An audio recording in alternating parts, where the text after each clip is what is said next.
从小在乡村长大嘛，祖籍是在永定土楼，一个土楼里面住了100多号人，相当于是一个家族住在一个城市里面。这个房子面积大概1100平方吧，在这个空间里面能把信息聚过来，能在小时候这样子像土楼里面一样的那种氛围。我一家4口，有时候我爸妈也过来住，再加2只小狗，8个是常住的。我的居住体验还蛮多的，住过平层、小复式、学区房都住过。这个房子21年买的，把城市里面的联排别墅就卖掉了，就搬过来住了，花了1年半的时间来装修的。这个空间的设计结构，我们家里面都有开家庭会议，而且这开会都是由我小朋友来主持。比如说原来那房子要卖掉，是先卖还是先买，资金成本的，我要交给他们讨论。读书更不方便了怎么办？你们能不能接受？这个房子空置了有20年以上了，刚开始有非常多的隔墙，平面基本都打通掉，变成是一个回游动线。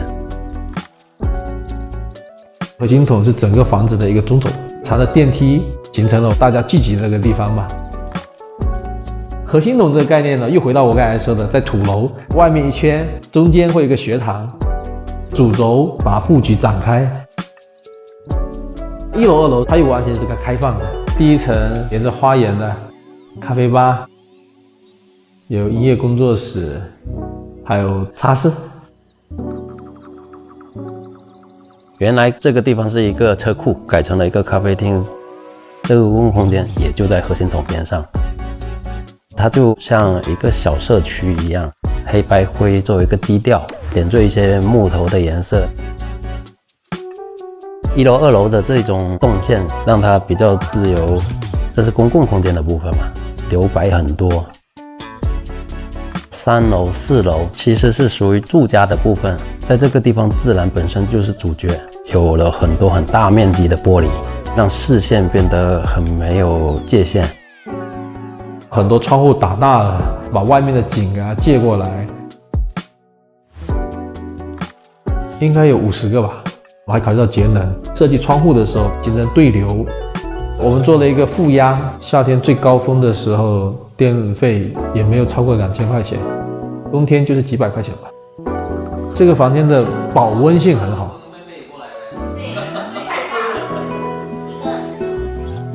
然后我们一家4口会去上国学课，我就觉得我的女儿跟我的爱人跟我的儿子，他就是我同学，就是把他当做 partner。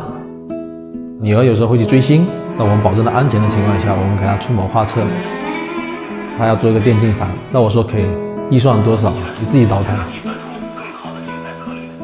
他能做什么，只要他自己去发掘，多提供一些可能性给他。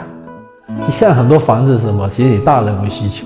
小孩更多的是附属，我觉得这个空间他们能做主。我自己住在这边1年，不断的融合冲突的过程。以前的我安排东西精确到分钟，就是很快的，对别人也是这样子。那到了这边，自己给自己更放松了，没那么紧。我跟设计师回到我老家小溪流里面去找石头。在那个老家的这个山上画这个草图，土楼长大的土娃就没有这个完全封闭的居住环境，就是一个社区型环境长大的。这个房子里面有时候晚上也是不用关门的，很多邻居有时候过来到花园里面聊聊天啊。城市里面人跟人之间互动是很小的，他没有把感情纽带联系在一块，篝火都是跟我还小的时候成长环境有关。